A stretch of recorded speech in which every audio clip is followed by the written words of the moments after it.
Continuation. Friends, hello. This is the second time in a row that I'm making a conceptual video like this so I can put everything here and tell you everything at once. The main points that concern the relationship between Trump and Zelensky. But not the whole story, just the most important, the main things, especially what concerns the latest events.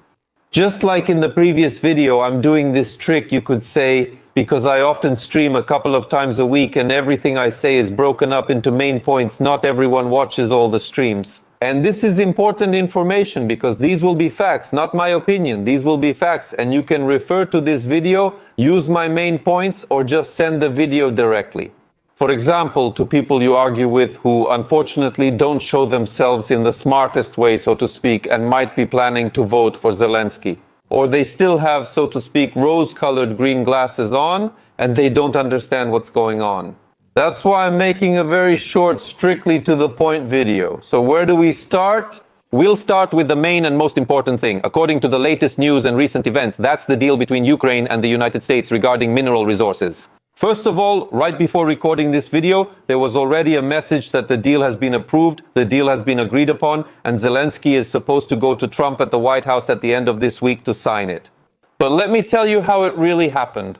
So, in reality, our annoying globalist, Soros-backed and opposition media and various Telegram channels, especially the anonymous ones, have put this idea into our people's heads. Trump grabbed Zelensky by the throat and started forcing him to give me the rare earth minerals. That's not how it is. That's not how it is. But the truth and the fact is that at the end of 2024, during a meeting with Trump in New York, Zelensky himself offered this to Trump. Do you know why? Do you know what it looked like?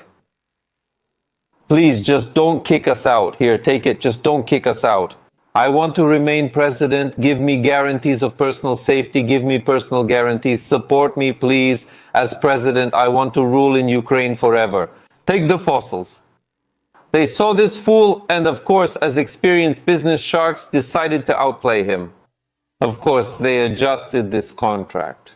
Of course, the United States seized on this idea, and soon they came to Zelensky with several other documents.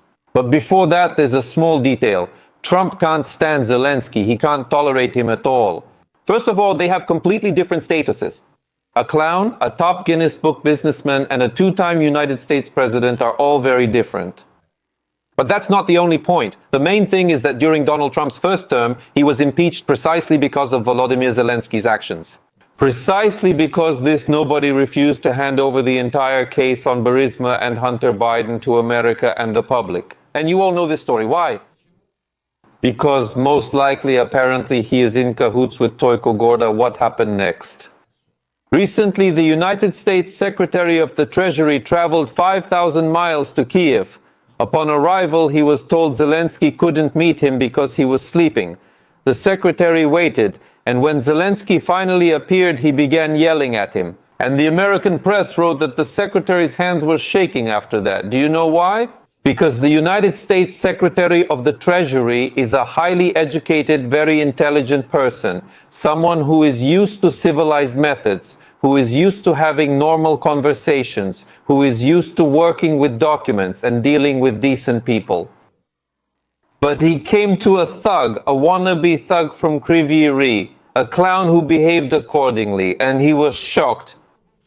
But I remind you that it is the United States Department of the Treasury that is the body responsible for imposing sanctions on various wrongdoers, for example, like those that will most likely be imposed on Zelensky's team.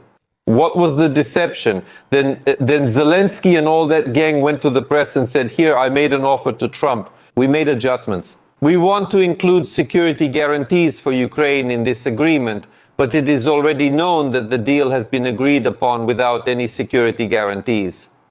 Do you know why?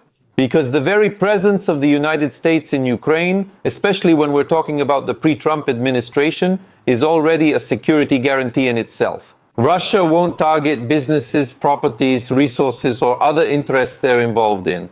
The United States of America. That's the best protection, even better than NATO. But if you don't agree with me, that's your right. Tell me then, why did Zelensky act rude if he was going to go anyway? The final version accepted without a security guarantee. Why did he get into this conflict with Trump? Why did he behave so rudely and disgrace himself? After that, Trump called him a dictator and said his approval rating was 4. Why? Because he's unstable. And that's the Trump administration's reaction. If you watch the video to the end, you'll see this is a reasonable reaction to Ukraine's unstable president. Just a quick note. If you watch my channel, then you know this, but if not, subscribe to the channel right now and like this video.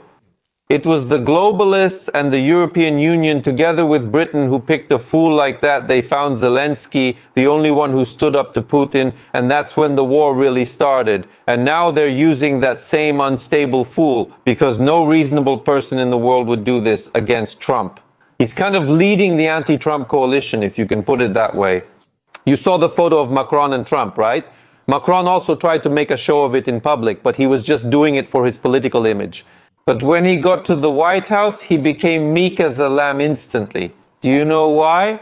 It's not because Macron is a bad person, although I'm not exactly his fan, to put it mildly. Macron isn't an idiot, but we're dealing with an idiot. What should have been done for 3 years? I've been talking about Trump here for almost 3 years, give or take a few months.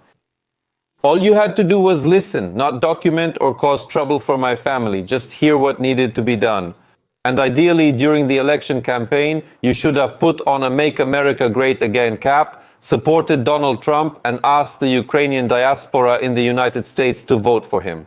Instead, he supported the Democrats, first Biden and then Kamala Harris.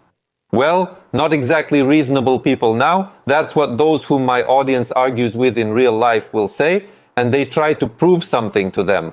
They'll say it was all for Ukraine, he had no choice, and everything was just for Ukraine, for one reason. To stay in power, and nothing else interests Zelensky. If they align, it's only a coincidence that Ukraine's interests matched Zelensky's personal interests. For example, NATO, which we will never have. It would help Ukraine and boost his approval rating for re-election, but NATO membership won't happen. And here, what he was talking about will not be included in the deal.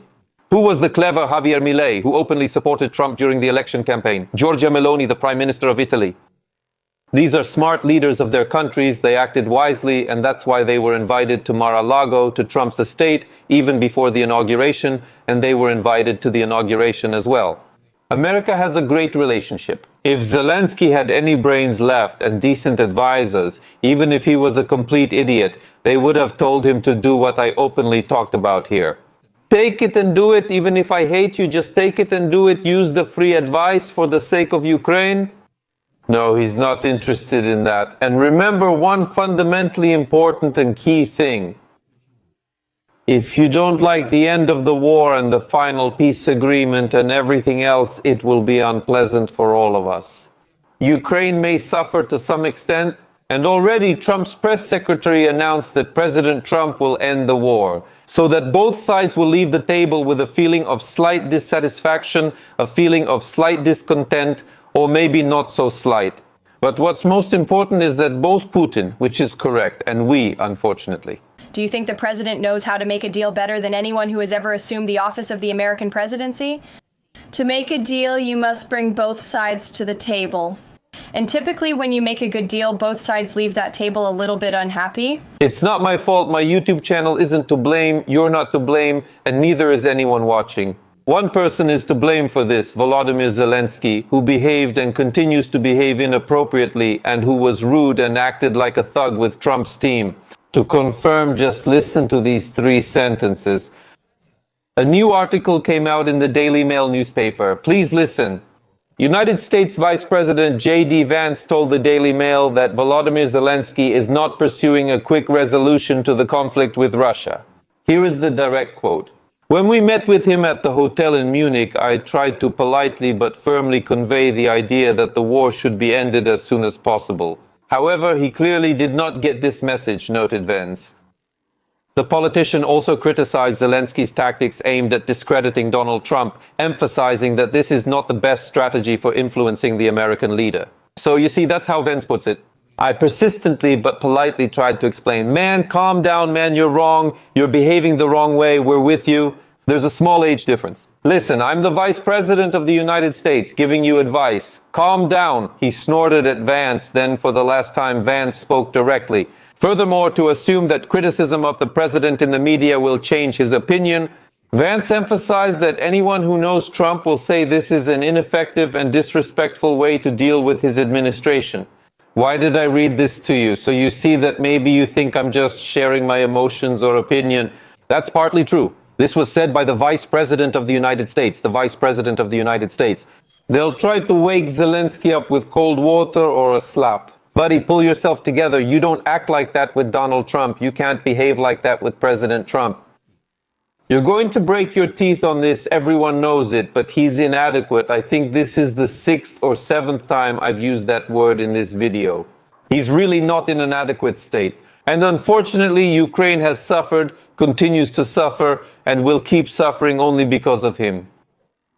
That's why elections must be held in Ukraine as soon as possible, which I've been calling for a year and a half.